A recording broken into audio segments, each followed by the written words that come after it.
Hello everyone, welcome back to this session. तो हमने last session में एसिम्प्टोटिक नोटेशन देखा। हमने उसका बेसिक इंट्रोडक्शन देखा था। देन हमने उसके टाइप्स को डिस्कस करा। हमने फर्स्ट टाइप्स को पिछले सेशन में देखा था, बिग ओ नोटेशंस को। आज के सेशन में हम लोग ओमेगा नोटेशन और थीटा नोटेशन को डिस्कस करेंगे। हमने बिग ओ नोटेशंस के बारे में देखा, हमने एग्जांपल में डिस्कस करा कैसे अगर एफ एन कुछ हमारा फंक्शन गिवन है तो उसका जी ऑफ एन निकालते हैं। ये जी ऑफ एन क्या है? ये टाइम कॉम्प्लेक्सिटी को ही रिप्रेजेंट करता है, कितने टाइम कॉम्प्लेक्सिटी में हमें बनाना है।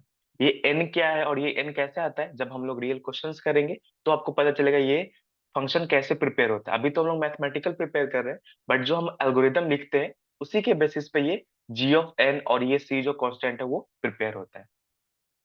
तो नेक्स्ट हमारा है ओमेगा नोटेशन। इसका मैथमेटिकल डेफिनेशन क्या है कि ओमेगा नोटेशन जो हमारा है, omega G of N equal होगा अगर हमारा एफ एन के, कब there exist a positive constant C N and naught such that जो जी ऑफ हमारा C into G of N रहेगा वो लेस देन इक्वल टू रहेगा एफ एन से। इसको ये हमारा मैथमेटिक डेफिनेशन है। इसको समझते हैं हम लोग पहले कि डेफिनेशन बोलना क्या चाहता है। लास्ट सेशन में हम लोग देख रहे थे कि जो बिग ओ नोटेशन था क्या था, एफ एन क्या रहना चाहिए, less than equal to C of G of N रहना चाहिए। तो हम लोग यहाँ पे हम लोग को वर्स्ट केस मिलता था, ठीक है ना। अगर हम यहाँ पे जी ऑफ एन निकालने में सक्सेसफुल हो जाते तो हमारा टाइम कॉम्प्लेक्सिटी जो हमारा निकल के आता था, जैसे यहाँ पे एन स्क्वायर निकल के आया और हम लोग ने यहाँ पे एन निकल के आया, सी इंटू एन 7 निकल के आया और यहाँ पे एन स्क्वायर निकल के आया, वो सब क्या है, एक टाइम कॉम्प्लेक्सिटी है। इसी टाइम बॉन्ड के अंदर हमारा ये सॉल्व होना चाहिए। मैक्सिमम टाइम कंज्यूम इतना कर सकता है, उससे ज्यादा नहीं, ठीक है। तो इसी तरीके से इस सेशन में हम लोग बेस्ट केस निकालेंगे। ये ओमे जो थीटा है, थीटा था इसमें हम लोग एवरेज निकालते हैं, और ओमेगा है उसमें हम लोग वेस्ट निकालते हैं, और जो बिग ओ था उसमें हम लोग क्या निकालते हैं, पोस्ट केस निकालते थे, ठीक है। तो अब इसमें निकालेंगे हम लोग बेस्ट केस। कैसे, ये इसको देखते हैं। तो अब क्या है कि हम जो हमारा एफ एन रहेगा वो ग्रेटर रहेगा किससे, C into G of N से, ठीक है ना। कब रहेगा, जब एफ एन इक्वल्स टू रहेगा omega of G of N से, ठीक है ना।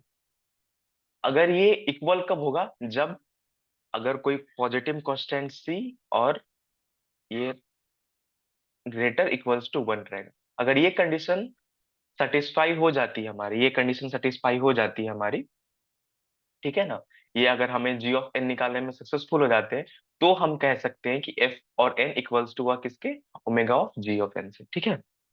तो अब इस केस में हम लोग क्या करेंगे, जी ऑफ एन निकालेंगे, यहाँ पे जी ऑफ एन निकालेंगे, ऐसा फंक्शन निकालेंगे जो एफ एन जो गिवन फंक्शन होगा उससे क्या होगा, छोटा होगा, ठीक है ना। यहाँ पे हम लोग बड़ा फंक्शन निकाल रहे थे, एफ एन से जो बड़ा होगा वैसा जी ऑफ एन निकाल रहे थे। इसमें वैसा जी ऑफ एन निकालेंगे जो इस एफ एन से छोटा होगा। तो हमने एग्जाम्पल प्रीवियस जो देख रहे थे वो क्या था, 3n+2 ये था। अब हमें ऐसा जी ऑफ एन निकालना है जो किससे छोटा हो, इससे छोटा हो। और ये जो सी और एन जो हम लेंगे वो क्या रहेगा, एक पॉजिटिव कांस्टेंट रहेगा, ठीक है ना। तभी हमारा हो पाएगा कि एफ एन इक्वल्स टू है omega of G of N, ठीक। अब यहाँ पे 3n+2 है। अगर मैं एज्यूम करके चलता हूँ कि मेरा जी ऑफ एन अभी के लिए 1 है, मतलब एन है, और सी को 1 ले लेता हूँ, ठीक है। अगर एन की जगह पे मैं 0 डालूं तो हमारा ये एफ एन कितना आएगा, 3 × 0 2 आएगा। और अगर मैं यहाँ पे 0 डालूं, जी ऑफ एन पे अगर मैं 0 डालूं तो ये कितना आएगा, सिंपल 0 आ जाएगा, ठीक है ना। तो ये ग्रेटर हो गया किससे, ग्रेटर हो गया, तो ये हमारा कंडीशन ट्रू हो जा रहा है। अगर मैं यहाँ पे 1 डालूं तो क्या आ जाएगा, 3 × 1 + 2 5, और ये यहाँ पे सिंपली 1 आ जाएगा। 1 × सी का वैल्यू 1 है और एन की वैल्यू 1 हो जाएगी, 1 × 1, ये भी कंडीशन ट्रू हो गया, देख रहे हो। तो ये जो कंडीशन है सेटिस्फाई हो रही, हमारा g of n, g of n कितना आ रहा है, एन आ रहा है, और सी की वैल्यू 1 में एज्यूम करके चलो, तो 1 × 1, 1 × एन होगी, ठीक है। तो हमें एक जी ऑफ एन निकल गया कितना, एन करके। तो ये क्या हुआ, इसका सॉल्यूशन हो गया, ठीक है ना, ये कंडीशन सेटिस्फाई हो गई। तो हम लिख सकते हैं f N equals to omega of g, और जी एन कितना हमारा एन है, तो हम ऐसे लिखते हैं ये फंक्शन के इक्वल्स टू हो गया, ठीक है। यहाँ पे सी की वैल्यू कितनी है, 1 है। तो हमें ये एक बेस्ट केस मिल गया। अब मैंने एक सॉल्यूशन निकाला जिसका टाइम कॉम्प्लेक्सिटी कितना है, एन है, ठीक है ना, ये एन टाइम कॉम्प्लेक्सिटी है। मैंने बोला था कि आप मल्टीपल निकाल सकते हो, तो इसका और भी हो सकता है केसेस। जैसे मैं एक और यहाँ पे जी ऑफ एन निकालता हूँ, यहाँ पे हमारा एफ एन है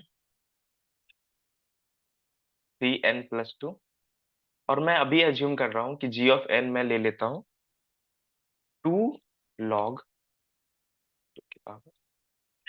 इसका बेस 2 है, और एन, ये मेरा जी ऑफ एन, मैं अभी एज्यूम कर सकूँ ये मेरा सॉल्यूशन है, उसका टाइम कॉम्प्लेक्सिटी कुछ ऐसा होगा, ठीक है ना, मैं अभी एज्यूम करके चलूँ।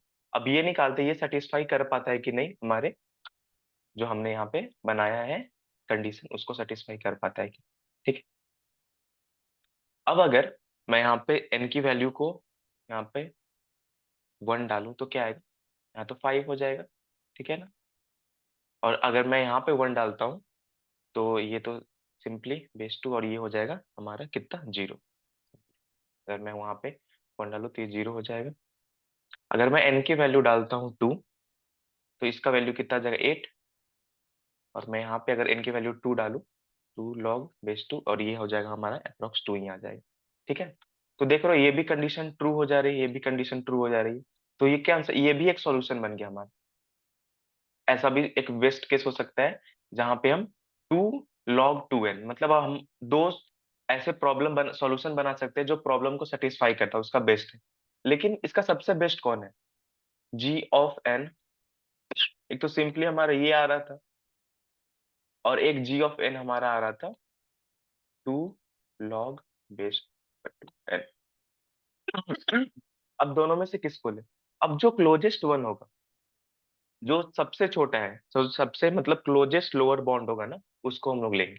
तो हम कंसीडर किसको करेंगे, बेस्ट केस में इसको कंसीडर कर लेंगे कि ये सबसे छोटा है, ठीक है। तो इसको कंसीडर कर लेंगे, और ये 1 2 ये कांस्टेंट वो हम लोग ऐसे लिखते नहीं है अभी। इस फंक्शन को सेटिस्फाई करने के लिए हम सी कांस्टेंट ले रहे हैं, बट जब एक्चुअल लिखोगे तो बस हम इसका ये एक ही टर्म लिखते हैं, ये पूरा टर्म नहीं लिखते, ठीक है ना। तो एक ही टर्म लिखेंगे, तो हमारा जी ऑफ एन यहाँ पे क्या बन जाएगा, log बेस 2n, ठीक है ना। ये हमारा जी ऑफ एन। तो दो प्रॉब्लम थे, मतलब एक प्रॉब्लम के दो सॉल्यूशन हमारे निकले। फर्स्ट सॉल्यूशन हमारा एन था, मतलब इसका बेस्ट केस क्या हो सकता है कि हम इस सॉल्यूशन को, जो इस सॉल्यूशन है, उसको हम लोग किस में बेस्ट केस में बना सकते हैं, किसमें, log 2 ऑफ n में, ठीक है। और इसका वर्स्ट केस जब हम लोग कल निकाले थे, तो कितना निकल के आ रहा था, n² निकल के आ रहा था, ठीक है। तो अब इसका मतलब क्या हुआ, जो अगर हमें एक प्रॉब्लम गिवन थी एफ एन, ठीक है ना, ये एफ एन प्रॉब्लम गिवन थी, उसको हम लोग किस टाइम बॉन्ड के अंदर हमें बनाना है, उसका बेस्ट केस कितना होना चाहिए कि वो हम सॉल्व कर पाए लॉग एन में, ठीक है। या उस प्रॉब्लम को हम लोग मोस्टली, मतलब मैक्सिमम, हम लोग n² में सॉल्व कर पाए, मतलब इतना टाइम कॉम्प्लेक्सिटी के अंदर हमें उस प्रॉब्लम को सॉल्व कर लेना है। बेस्ट केस ये रहेगा और वर्स्ट केस ये रहेगा। तो कभी भी हम जब प्रॉब्लम बनाते हैं तो वर्स्ट केस को ही कंसीडर में लेके चलते हैं, कि अगर इसी को दिमाग में रखते हैं कि हमारा जो सॉल्यूशन बनना चाहिए इसके अंदर में बनना चाहिए, इसके बाहर नहीं जाना चाहिए, ठीक है। क्योंकि ये सबसे मैक्स है, इसके बाहर तो हमारा फंक्शन जाएगा ही नहीं। जो हमने देखा था ना यहाँ से कि इसके n² के बाहर, मतलब जी ऑफ एन जो ऐसा निकाल लिए, उसके अंदर ही हमारा ये इनपुट रह रहा है, ये प्रॉब्लम हमारा रह रहा है। जो हमने सॉल्यूशन बनाया वो इस टाइम कॉम्प्लेक्स में, और जो हमारा प्रॉब्लम है वो इसमें, और सॉल्यूशन इसमें है। तो अगर हम ये वाला अचीव कर लिए, ये वाला टाइम अचीव कर लिए, तो ऑब्वियस बात है जो हम प्रॉब्लम का टाइम है वो इसके अंदर ही रहेगा, ठीक है। तो हमने बेस्ट और वर्स्ट केस देखे। अब नेक्स्ट हमारा है थीटा नोटेशन। इसमें क्या है, ये एवरेज केस को रिजॉल्व करता है। इसमें हम लोग एक ऐसा फंक्शन यहाँ पे और ऐसा जी ऑफ एन निकालना है हमें, ठीक है ना, जो इस देख रहे हो, जीरो से, जीरो को छोड़ो, यहाँ पे C into G of N, ठीक है ना, is less than equal to F N, और ग्रेटर देन इक्वल टू किसके रहेगा, C(2) से मतलब दो हमें G(n) निकालने पड़ेंगे। G(n) सेम भी रहेगा तो हमें C अलग अलग निकालने पड़ेंगे। C अलग अलग दो निकालने पड़ेंगे और इस दोनों के बीच में हमारा फंक्शन जो है लाई करेगा। ठीक है ना, Fn इस दोनों के बीच में लाई करेगा। कैसे? देखो, इसका भी देख लेते हैं हम। ग्राफ से इसको आपको देख तो सब सादा समझ में आएगा। ग्राफ पे अगर हम इस टाइप से देखें तो ये हमारा समझो कि ये हमारा फंक्शन है, ये Fn है।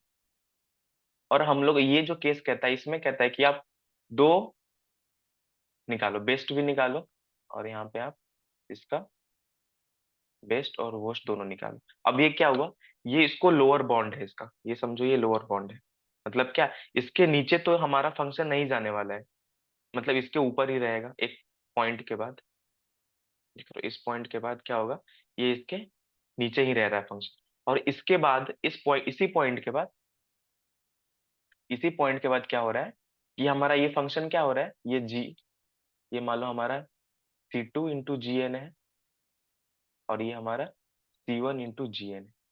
ठीक है ना, तो हमने दो सी निकालने हैं हमारे, C1 Gn और C2 Gn, मतलब दो हमें निकालने होंगे टाइम जिसके अंदर हमारा फंक्शन रहे, स्टेबल रहे। ठीक है ना, तो ये एवरेज केस हो जाता है।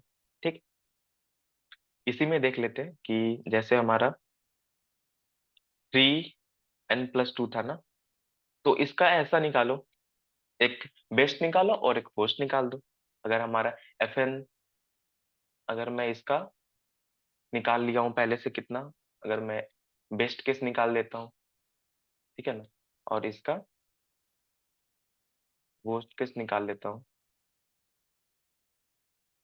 तो मैं अगर ये दोनों निकाल पा रहा हूँ तो मैं इसको भी निकाल पा रहा हूँ, इसको भी मैं कंसिडर कर लूंगा। Theta of,